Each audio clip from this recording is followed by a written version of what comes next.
سورہ یاسین مکی صورت ہے اور یہ قرآن کا دل کہلاتی ہے۔ محمد اسد اسے عقل پسندانہ اور روحانی انداز میں بیان کرتے ہیں۔ محمد اسد اپنی تفسیر دی میسج آف دا قرآن میں اس سورہ کو وحی کی حقیقت اور انسانی اخلاقیات کا نچوڑ قرار دیتے ہیں۔ سورہ یاسین قرآن کا دل۔ محمد اسد کے مطابق اس سورہ کا بنیادی مقصد انسان کو اس کی روحانی بیداری کی طرف بلانا ہے اور یہ بتانا ہے کہ وحی ہی وہ روشنی ہے جو مردہ ضمیروں کو زندہ کرتی ہے۔ پہلا نقطہ، رسالت اور وحی کی سچائی۔ اللہ تعالیٰ قرآن کی قسم کھا کر فرماتا ہے کہ محمد صلی اللہ علیہ وآلہ وسلم اللہ کے رسول ہیں اور ایک سیدھے راستے پر ہیں۔ اسد یہاں واضح کرتے ہیں کہ وحی کا مقصد صرف معلومات دینا نہیں بلکہ انسان کو اس کے اعمال کے نتائج سے ڈرانا ہے۔ دوسرا نقطہ، بستی والوں کی مثال۔ سورہ میں ایک ایسی بستی کا ذکر ہے جہاں اللہ نے یکے بعد دیگرے 3 رسول بھیجے مگر وہاں کے لوگوں نے انہیں جھٹلایا۔ محمد اسد اس واقعے کی تشریح میں بتاتے ہیں کہ کس طرح مادی طاقت میں اندھے لوگ حق کی آواز کو دبانے کی کوشش کرتے ہیں۔ ایک شخص دوڑتا ہوا آیا اور اپنی قوم کو سمجھایا مگر انہوں نے اسے شہید کر دیا۔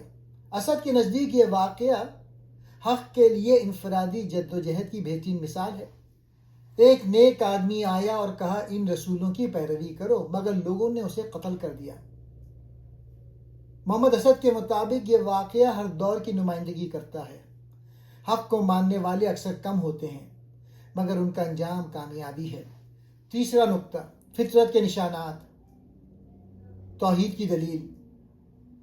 سورہ میں کائنات کے 3 بڑے مظاہر کا ذکر ہے جو اللہ کی قدرت کی گواہی دیتے ہیں۔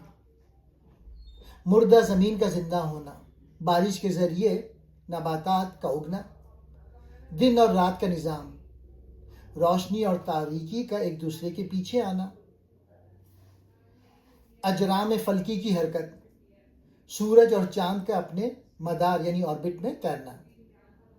محمد اسد ان آیات کی سائنسی اور روحانی تشریح کرتے ہوئے کہتے ہیں کہ یہ سب ایک عظیم ڈیزائنز کی موجودگی کا ثبوت ہیں۔ چوتھا نقطہ، قیامت اور بعث بعد الموت۔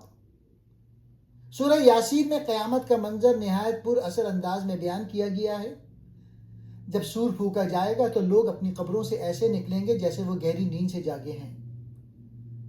محمد اسد اس نقطے پر زور دیتے ہیں کہ اس دن انسان کی زبان بند کر دی جائے گی اور اس کے ہاتھ اور پاؤں یعنی اس کے اعمال کا ریکارڈ گواہی دیں گے۔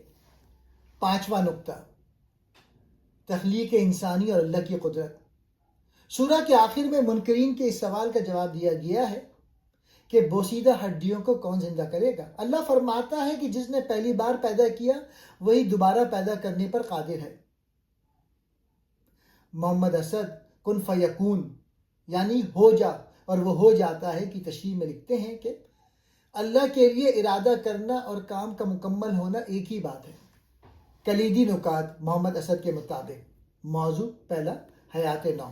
جس طرح بنجر زمین زندہ ہوتی ہے وہی مردہ دلوں کو زندگی دیتی ہے۔ ذمہ داری، دوسرا نقطہ، ہر انسان اپنے کیے کا خود ذمہ دار ہے اور اسے اللہ کی طرف لوٹنا ہے۔ تیسرا نقطہ، نظام کائنات، چاند، سورج اور ستارے اللہ کے طے کردہ قوانین کے پابند ہیں۔